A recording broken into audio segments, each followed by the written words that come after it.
Okay, fans of the Midnight Skeptic, here we go yet again. And I'm warning you in advance, I'm going to keep doing this until I get it right. And that should occur maybe in the late spring of 2026. Maybe, if we're lucky. Anyway, here's my play in music.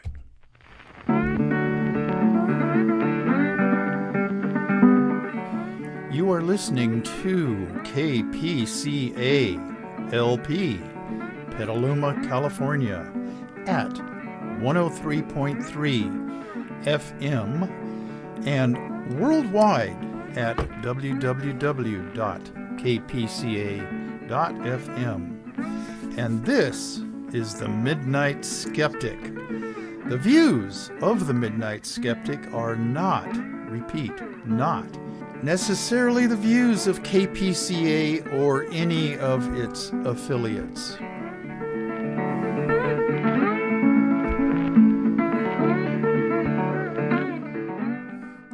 Okay, this is the Midnight Skeptic Show number 76. It'll be broadcast this coming Sunday, the 10th of July at 9 p.m., the usual time, Pacific Standard Time, and then it actually is midnight. Back on the East Coast, there's a couple of people back there that will get it at that time if they're not already in bed on a Sunday night. Okay, as I've said on the intro, the views of the Midnight Skeptic are not necessarily the views of KPCA, Petaluma Community Access, or any of its affiliates, although they should be, because my views, as I've said over and over and over again, are the correct and proper views to have for everybody. I'll share my views with whoever wants my views to incorporate them into their own ideology, I guess. That's the right word. If you disagree with any of my views, and I'm for sure going to get some blowback on this show, for sure, send all hate mail and death threats to themidnightskeptic@gmail.com. It's all lowercase letters, all one word. I'll get it, and then include some suggestions about what I should do, or, besides go F myself, although I'll consider that as well. Okay, shout outs real quick. A dozen or so international listeners on Spotify via anchor.fm, Europe and Australia and New Zealand. Arizona, happy birthday, bro Bran, my brother, my younger brother, 10 years younger, and his family, his wife Mina, and his daughter, who is my niece, Andrea, the nurse, and then her husband Tim, and their three little terrorists. They send me pictures of them. They end up on my Facebook page. They're cute and they're growing. Geez, you keep feeding kids and then they grow up. Yeah. In my case, I've not grown up. I've gotten larger. Okay. And Andrew and Tim, three terrorists. And then in Patagonia, Arizona, the snake lady, Karina Hilliard. If you hear this, Karina, email me on themidnightskeptic.com. themidnightskeptic@gmail.com. Wow. Are you going to the SciCon conference this year in Las Vegas? I don't know. Let me know if you are. Maybe I'll go down there and meet up with you again locally. Nariman. And then Tom and Nancy Throw and their daughter Jenny, who listens in occasionally. Kevin and Lori and Katati, Cody and Keith K, the brothers. Art Kuznets of Temple B'nai Israel, here locally. Okay.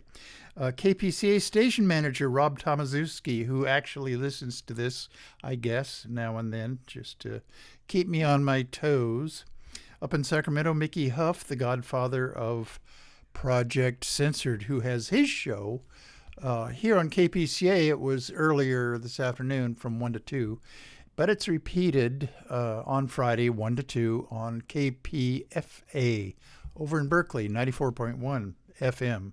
Okay. Dave and Rosita Takach up in Sacramento, Sebastopol, Rich and Kathy Berger, Pacifica, Stan and Kathy Gustafson, and then the Sonora crowd that I saw this last weekend.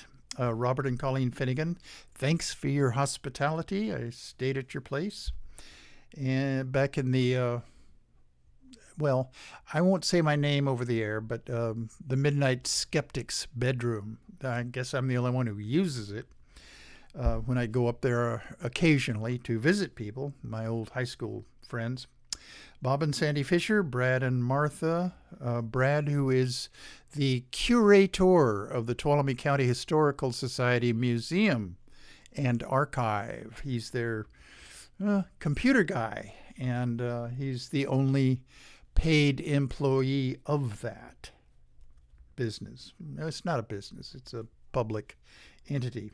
Okay. Darrell Larson, Judy May, Leonidas Maciel, Kathy Francis, and all the way down in Mexico City, where my audio engineer and his fiancée are vacationing right now in Mexico City. Okay. Rosie Lopez Negrete. I shouldn't have trilled my R there. There's only one R in her last name. Okay. If you want to speak Spanish and really trill your R's, practice saying ferrocarril. That's railroad in Spanish. All right. In Arkansas, Shannon Reed, I'm waiting for you to let me know when you're coming back to Sonoma County. I want another massage, really. Okay. And in Florida, Amelia Beamer in Edgewater, and Nelson and Alice Lydell in the Sarasota area. Up the coast to the Raleigh-Durham area, Herr Dr. Dave Rubin and his wife Vicky. And on Long Island, Geraldine Goldfinger.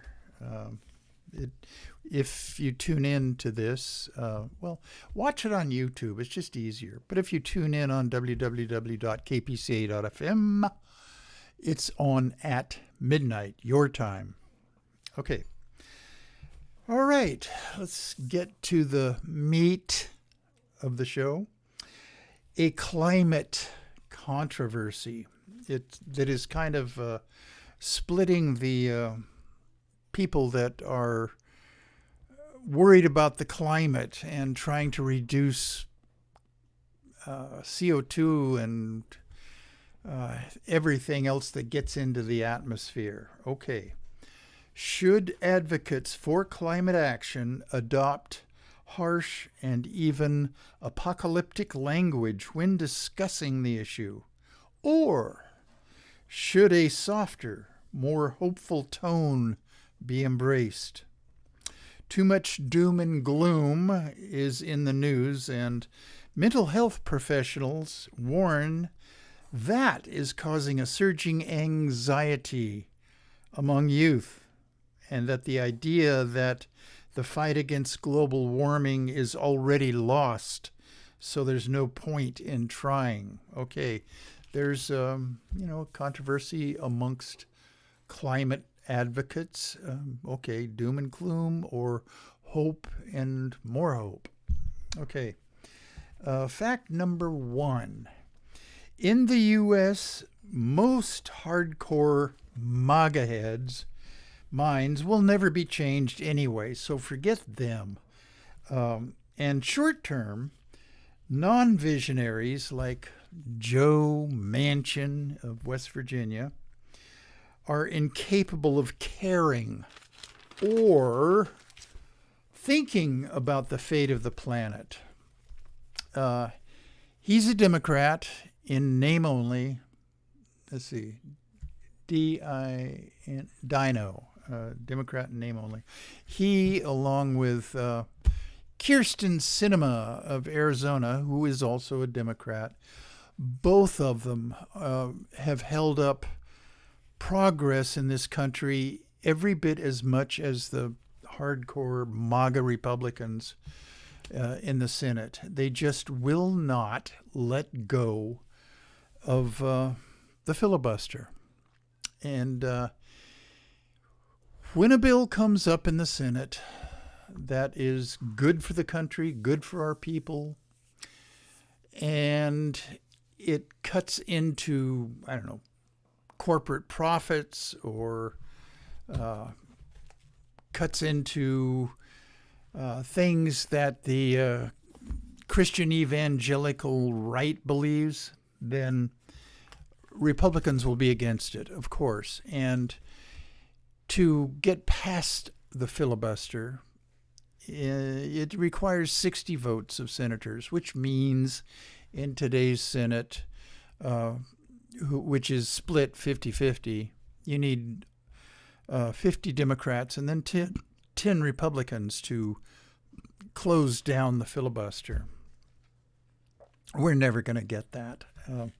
This latest bill that passed the Senate, and then it's going to President Biden's desk for his signature, is the a firearm safety measure. Now, it does practically nothing, but it's something, okay? And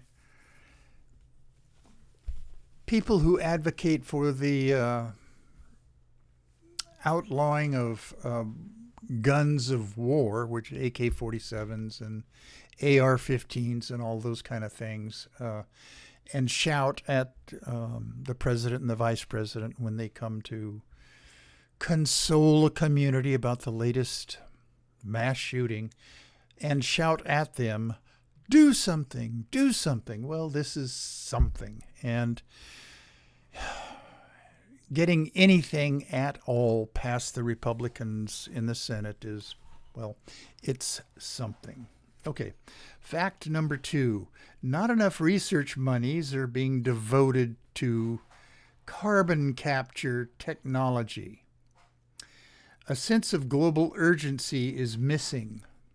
There are carbon capture businesses starting up, or industries starting up, and they're at the starting phases of their growth curve, and it's a rather expensive proposition. There's one up in Canada, and I forget the name of it. I've done a segment on a past show about 5 or 6 shows ago.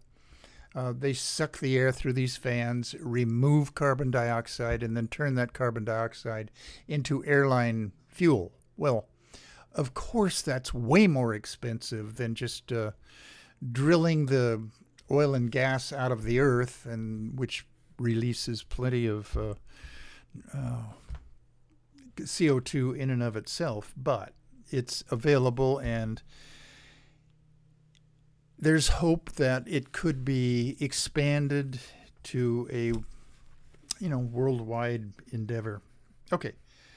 Fact number 3, the divide between rich nations and poor nations, incidentally, who contribute less to CO2 buildup, by the way, is creating distrust, so that every nation might not get on board with global solutions.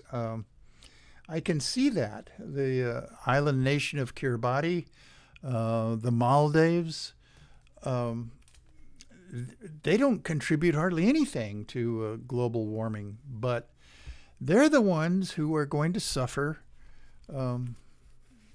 sea level rise. They might even just disappear altogether. But, I can see their gripe about this. Okay, that's the poor nations. Okay. Greta Thunberg, the Swedish youth activist, is she Swedish or Norwegian? I think she's Swedish. Okay, Greta Thunberg, in 2019, in a talk to world leaders, said, quote, "I don't want your hope. I want you to panic. I want you to feel the fear I do every day. And I want you to act. I want you to behave like our house is on fire, because it is." Okay? and she is in the faction of climate activists that are panicking. Okay, corporate greenwashing and government inaction is the order of the day, really. All of these corporations that just pay lip service and greenwashing service to their products, they're the worst kind of corporations that we have. I mean, there's all sorts of types of evil corporations, but the ones that rely on greenwashing are the worst. And governments really aren't doing anything in general. All of these pledges that they make when they get together for climate meetings, worldwide climate meetings, they make pledges that sound good, like by the year 2030 or by the year 2050, they will have reduced blah, blah, blah, blah, blah, which is another thing that Greta Thunberg said at one of these meetings addressing world leaders, blah, blah, blah, blah. And she's right. Okay, the future is pitted against quarterly profits now. Okay, there are very few visionary corporate executives that are not concerned with just quarterly profits. Maybe for their own personal bonuses. Who knows what motivates them? Okay. I have some good news, real good news. This Thursday, which is tomorrow, by the way, Megan Rapinoe from the women's national soccer team and a gold medalist will be receiving the Presidential Medal of Freedom. In addition to her athletic prowess, she has been an advocate for women's rights, minority rights, and LGBTQ rights. Rapinoe was the first white athlete and the first female athlete to take a knee during the national anthem in support of Colin Kaepernick. In remarks, she thanked him personally for being, quote, so brave and giving us all a path to use our voices and to step outside of ourselves. She also thanked the founders of Black Lives Matter, which is Patrisse Cullors, Alicia Garza, and Opal Tometi. She also thanked her fiancé, Sue Bird, who plays in the WNBA this year and is retiring after this season. And Sue Bird also played on the women's national basketball team and is a multiple gold medal winner for that. Right now she plays for the Seattle Storm in the WNBA.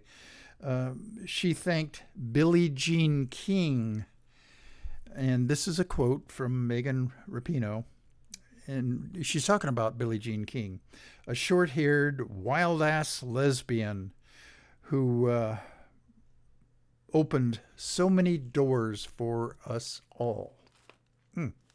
Good news, good news, good news.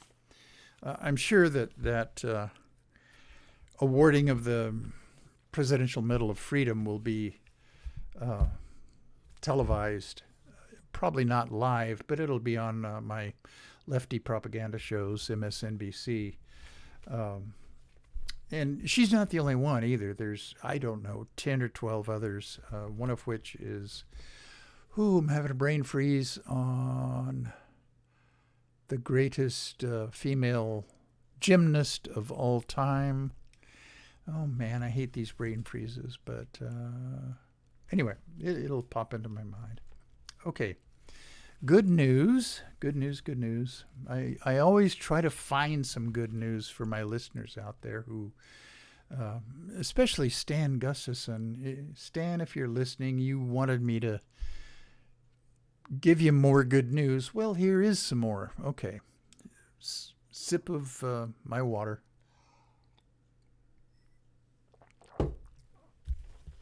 Okay. Contra Costa Board of Education member. Now, Contra Costa County is across the San Francisco Bay from Marin County and Sonoma County. Contra Costa Board of Education member Anna Marie Avila called for a 4th of July boycott in a Facebook post on Friday, this last Friday, the 1st, July 1st. And this is a quote from her. "I am choosing to continue my annual protest of not celebrating the 4th of July because I believe in this country's freedom of speech." And she goes on, "I also believe that a majority in this country supports a woman's right to choose how to protect their body and their family," meaning the Roe v. Wade travesty from our Supreme Court, conservative 6 members. She has received hundreds of hostile comments, of course, and one phoned death threat to the Contra Costa County Board of Education, undoubtedly from a MAGA-head Republican. The Contra Costa Republican Party has since called for her to resign her post and are circulating a petition to that effect. So the Contra Costa County Republican Party does not believe in free speech? Of course they don't. They're Republicans, for God's sakes. Which brings me to a question I posed on my Facebook page announcing this show. I always do this. Usually by Tuesday or Wednesday, I'll cut and paste my picture and then put underneath it a message about what I'm going to be talking about on the upcoming show. Well, okay, which brings me to a question I posed on my Facebook page announcing this show that you're listening to now or watching on YouTube. Which is the most evil influence on the Republican Trump cult? The oil and gas industry, or the stupid MAGA-head QAnon followers, or the evil evangelical right-wing Christians? I mean, it's a neck and neck race to the finish line where we're all going to be finished if something isn't done about Republicans in political office. Time check. Okay. First, the Christian nationalists. The faith of the defeated, sore losers, wannabe slave owners of the South is the Christian nationalists, the Southern Baptist Convention. Which, by the way, I've got a little article that I didn't get a chance to write it into my notes, but I've got it right here. Let me get my magnifying glass out right quick. Okay, the title of this small article, it's not going to take a long time for me to read this, is "Staunch Conservative to Lead the Southern Baptists." Anaheim, Orange County, that's where it was being held. Bart Barber is a staunch Southern Baptist conservative who would welcome bans on abortion, opposes critical race theory, if he even knows what it is, and believes only men should serve as pastors. I've said on many of my shows that all religions are essentially misogynistic. Well, here he comes right out and says it about the Southern Baptists. Okay. Yet Barber elected Tuesday. Let's see now, when was this? I think this is about 3 Tuesdays ago. in the middle of June or early June. Who cares? Uh, Yet Barber, elected Tuesday as the new president of the Southern Baptist Convention, says he has a track record of dialogue with those who disagree on those and other issues. In other words, he's talking to them. Dialogue sounds too religious. Okay. He has called for an army of peacemakers amid bitter political battles in the nation's largest Protestant denomination. Hopefully that won't last very long. Christian church memberships is on a downward trend, and nuns, N-O-N-E-S, not N-U-N-S, that's the Catholic slave women, nuns, meaning atheists, agnostics, non-churchgoers, people who answer no particular religion when asked by poll workers. Those are the nuns. Okay. And their number is increasing. I'm not going to say exponentially because that would be quicker than they actually are, but they're increasing, which should give all of us hope for a brighter future for this country. Okay. I'm editorializing here as if you didn't know. He defeated, now we're talking about Bart Barber. He defeated 3 other candidates and ultimately prevailed in a runoff vote at the SBC's, Southern Baptist Convention, national meeting in Anaheim. His closest rival, Tom Ascol, A-S-C-O-L, had complained of too much wokeness in the membership. God. Woke is another stupid term used by Republicans and right-wing MAGA heads to mean anything, any belief that is accepting of people who are different than them in some way. That's all woke means. I've gone into that, or the origin of that term, I don't know, 5 or 6 shows ago. And but it's been appropriated by the stupid-ass Republicans for their own use. If you call somebody woke, well, that's supposed to be a pejorative. I don't see it as a pejorative. I'm announcing to all my listeners and viewers, I'm woke, and I'm proud of it. All right. In other words, I've got compassion, acceptance, and nothing but goodwill for people who are likewise accepting and compassionate and people of goodwill. That's all it is. Okay. Back to my rant. Okay.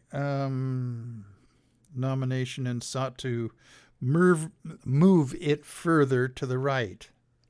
How can you be more right-wing than the Southern Baptist Convention? Jesus.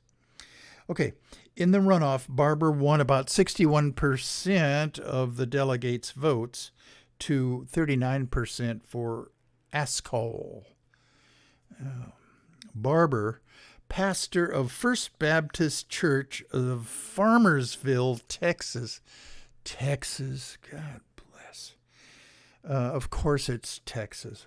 All right, says, theology was at the heart of epic Southern Baptist battles of the late 20th century in which conservatives gained control and purged moderate members from leadership and teaching positions. But today, secular politics are setting both the tone and the subject matter of many of our most hotly debated issues, creating a, quote, toxic environment, he said on his church's website.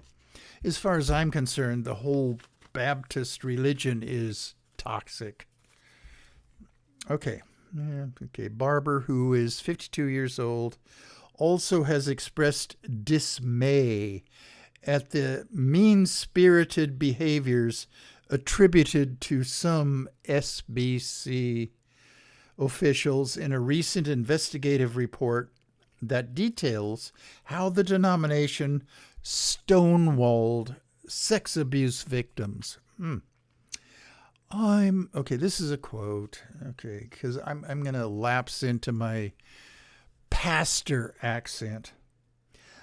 I'm praying that God will give me the wisdom to know what to do. Excuse me. He said in a recent broadcast interview, he has said that the scathing 288-page investigative report from the Guidepost Solutions with disturbing details about how the church mishandled sex abuse claims and mistreated victims is only the beginning of a long and arduous journey. Okay, are the Southern Baptists trying to outdo the Catholic Church in sex abuse? Okay, you're going to have to go a ways before you can hope to outdo the Catholic Church. Okay, I got off my real notes here. But anyway, that was the Southern Baptist Convention. Let's see, where am I? Christian nationalism. Okay, first, excuse me, let me adjust my microphone. I just knocked the spit guard, or I forget what you call this round thing that you can see on YouTube.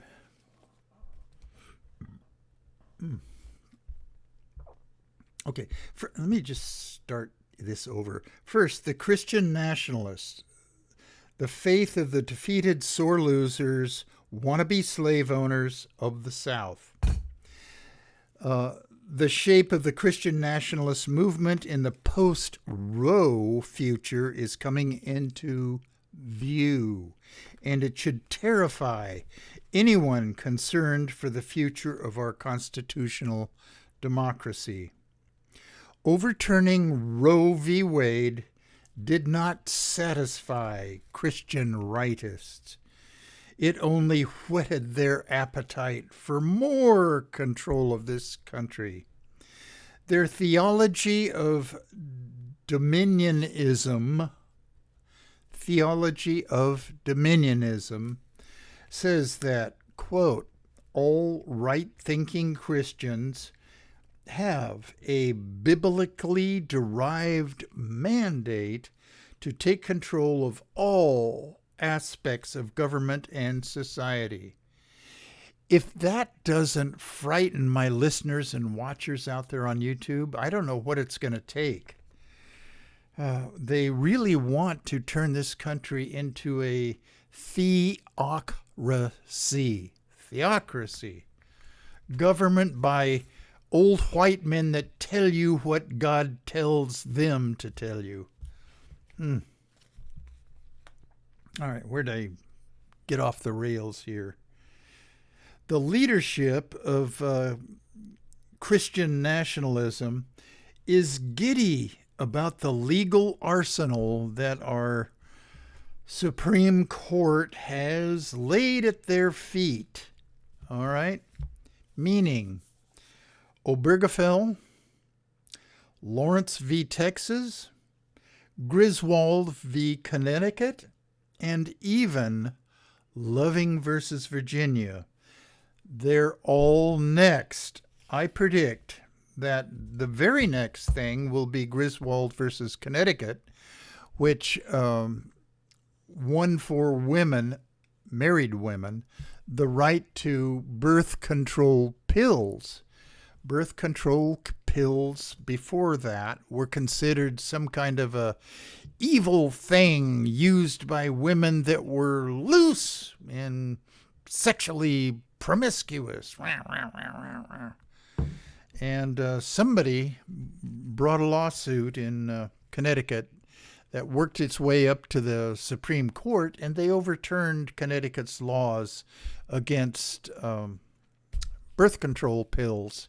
And I don't have it in front of me, but there was another court decision which allowed all women access to birth control pills.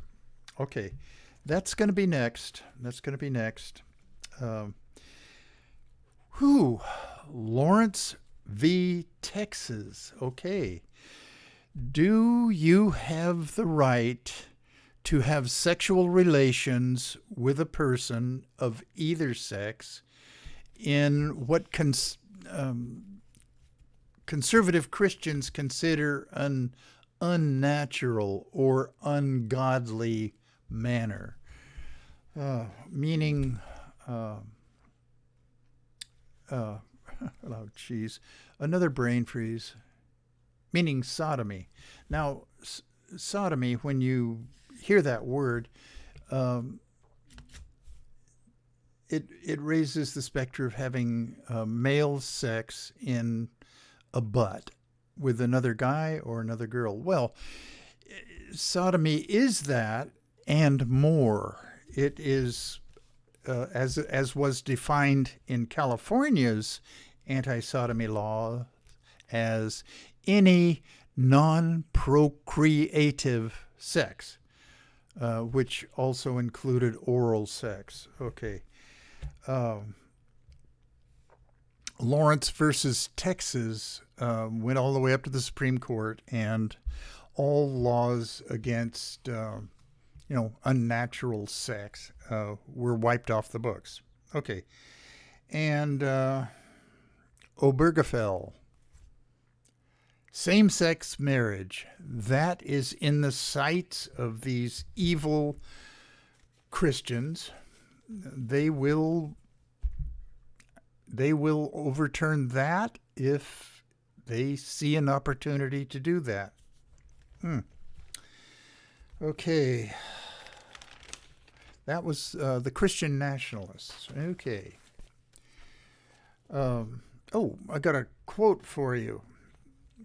Blaise Pascal, a mathematician and all-around smart guy, back in 1670 said, quote, "Men never do evil so completely and cheerfully as when they do it from religious conviction." Hear, hear. Okay, all right. The right-wing Christians, okay, we dealt with them as influencing the cult of the orange sociopathic bloat bag. Okay, next is the oil and gas industry. I'm not going to go into the entire sweep of the industry's misappropriation of our atmosphere, but I've gone into it on plenty of shows. Back in the late 60s, early 70s, Exxon's own scientists had a light bulb go on over their heads and realized that, gee, if all of this oil and natural gas that we're pulling out of the bowels of the earth get burned in factories and cars and cement making, well, CO2 levels in the atmosphere is going to increase, thus making our atmosphere warmer. Global warming. Time check. Okay. And sip. Might as well get these out of the way at the same time.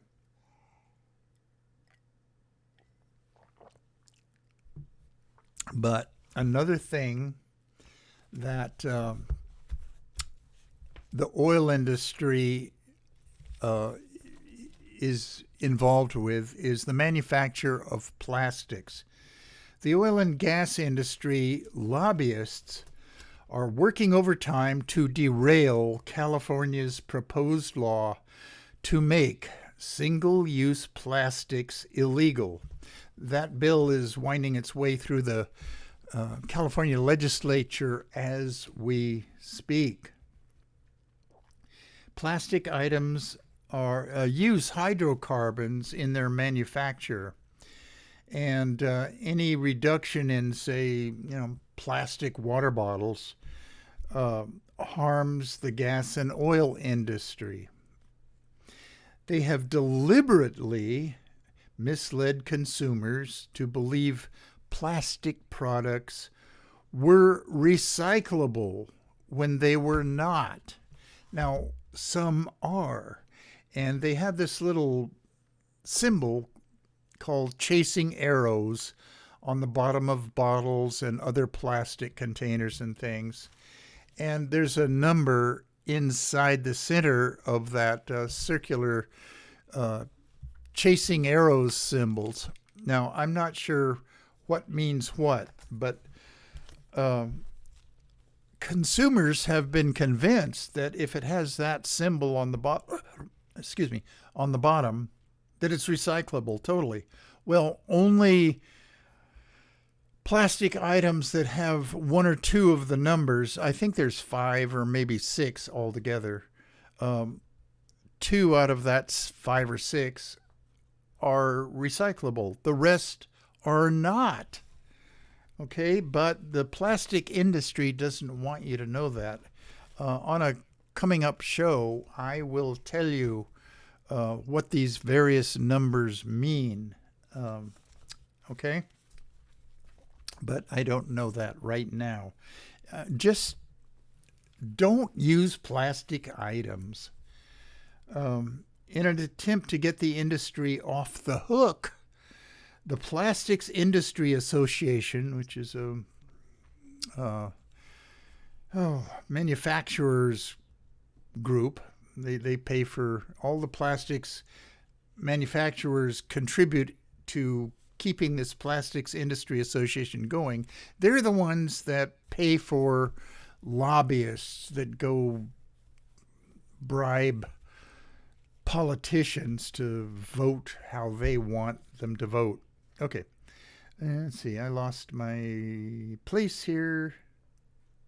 Plastics Industry Association said California leaders need to invest more to expand the state's recycling infrastructure to handle plastic materials more easily and educate people about how to recycle properly.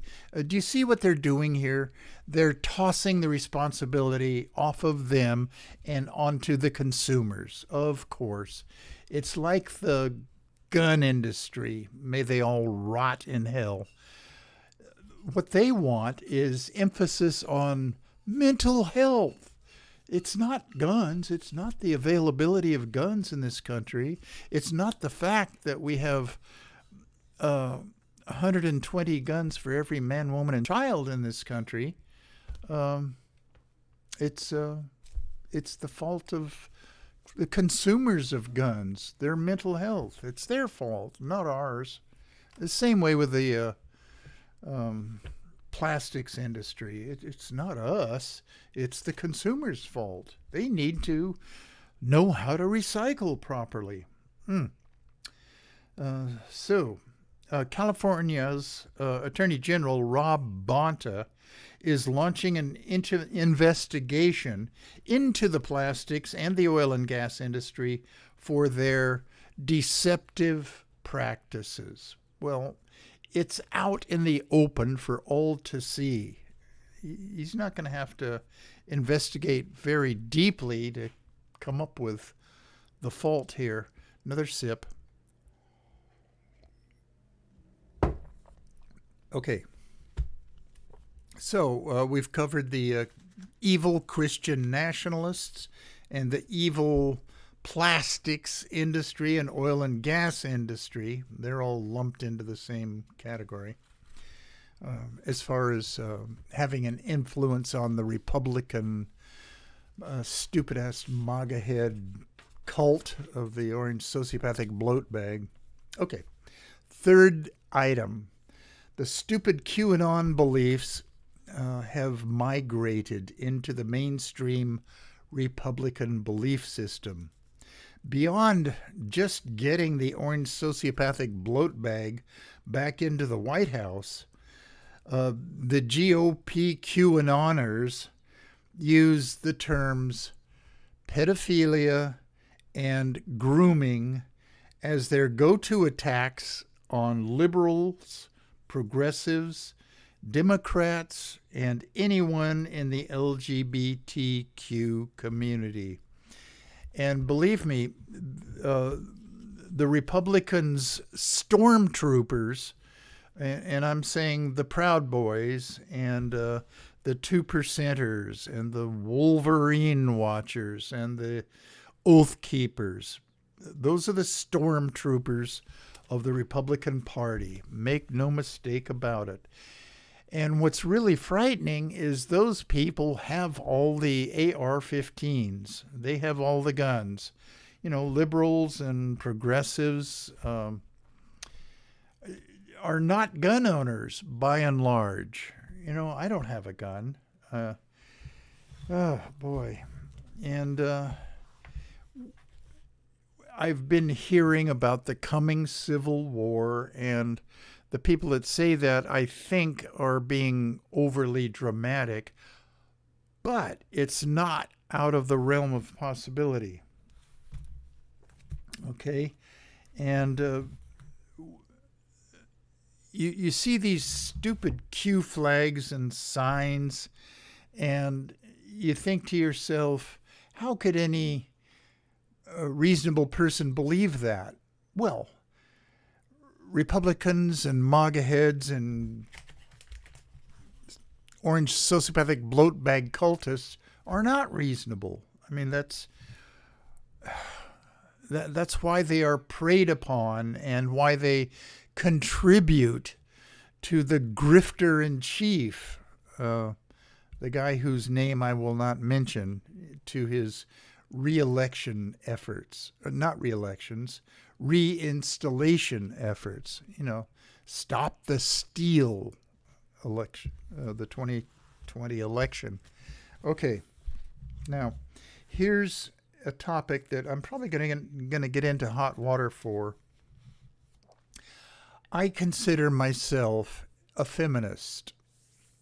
I consider myself an ally of the LGBTQ community. Especially lately, the trans community, the Proud Boys, their latest efforts are interrupting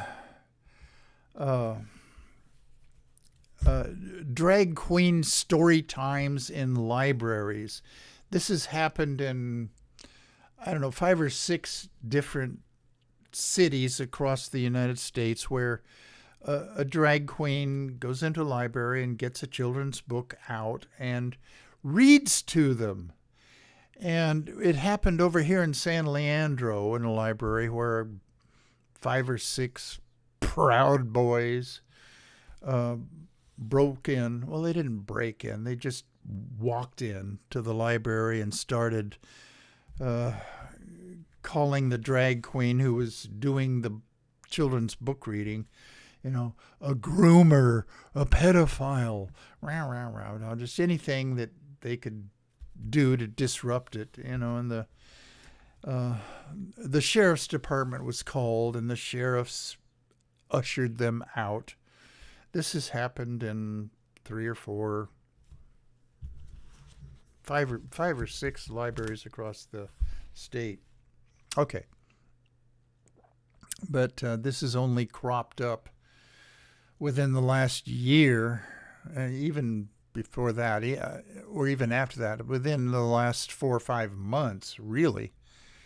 They've decided that drag queens are a threat to our country's normalcy. This lady over in Contra Costa who is boycotting 4th of July may have something. I didn't really celebrate it this year either. There were very few firecrackers in our neighborhood. And I'm not sure that you can buy even Safe and Sane fireworks in Sonoma County. Maybe you can, but anyhow. Radical feminists who refuse to see trans women as quote unquote real women are just as much a threat to the trans community as any GOP Republican hate monger. And radical transgender people who have changed our language too. And I'm going to get in trouble for saying this, but quote, people with vaginas instead of saying women. I'm not going to go along with this.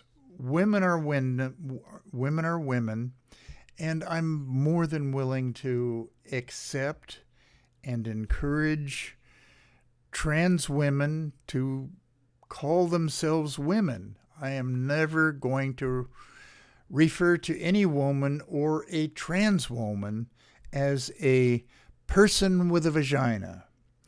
And I am not going to refer to any guy, including myself, or a trans man as a person with a penis. I'm not going to do that. I'm just not. All right? I'm a language nerd, I guess you might say. And I'm just not going to go along with these changes. And it's not just because I am of the generation that was growing up in quote unquote normal times. The number of gays and lesbians and members of the LGBTQ community are about 9% of the population, the total population. Now, the percentage is higher the younger age group that you're asking about this. Excuse me, another time check. Okay. The number of transgender kids below the age of 18 is really about 0.8%.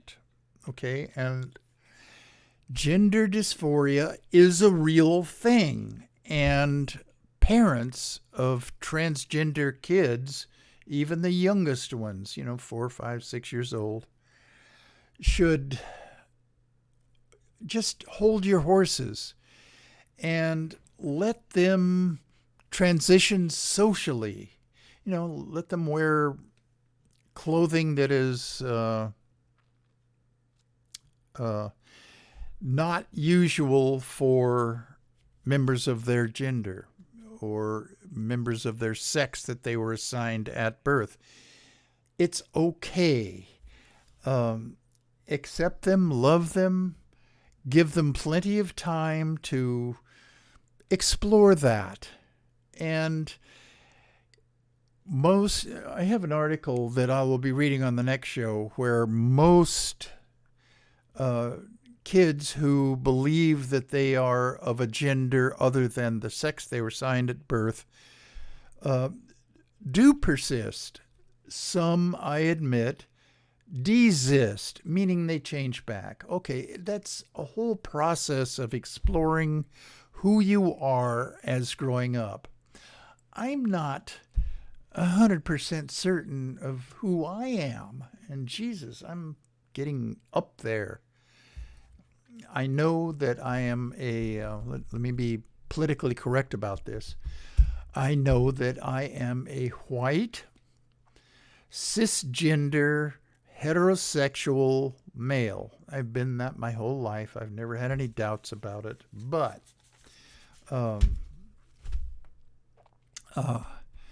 those younger kids who are uncomfortable with the sex that they were assigned at birth, love them and let it play out. Okay, I've got 2 quickie articles here that I've got to get to. This is so stupid. I just had to cut this out. It's a short article, and oh boy, the Dallas Cowboys, which is America's team. Okay, the Dallas Cowboys sparked criticism on social media after announcing a marketing agreement with a gun-themed agreement with a company that blends coffee blends that include AK-47 Espresso, Silencer Smooth, and Murdered Out. The partnership with the Black Rifle Coffee Company was revealed the day after more than a half dozen people died in a shooting at a 4th of July parade in suburban Chicago. It also comes a little more than a month since the Cowboys announced their role in a $400,000 donation to support victims and survivors of the school shooting in Uvalde, Texas, where 19 students and 2 teachers died or were shot.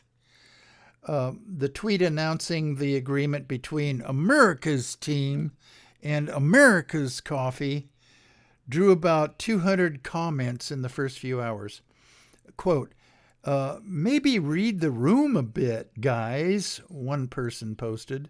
Another wrote, the Dallas Cowboys just lost one of their biggest fans. Integrity matters. That couldn't have been a Texan that wrote that. The Cowboys declined comment. Okay, real quick.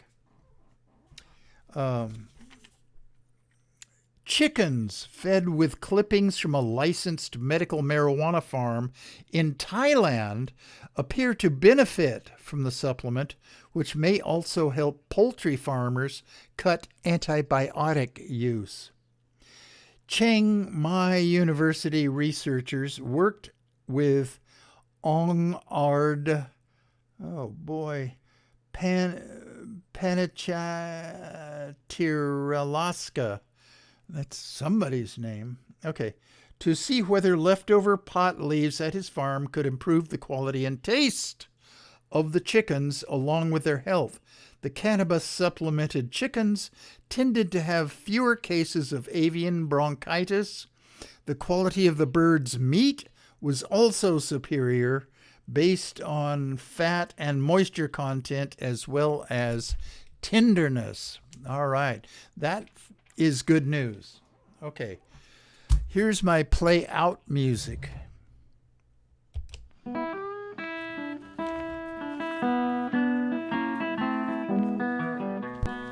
You have been listening to The Midnight Skeptic on KPCA LP, Petaluma, California. And we're at 103.3 on the FM dial and worldwide at www.kpca.fm. Support community radio at patreon.com/Petaluma Community Access. And remember, think critically, think logically, but live joyously, and most importantly, pet your cats.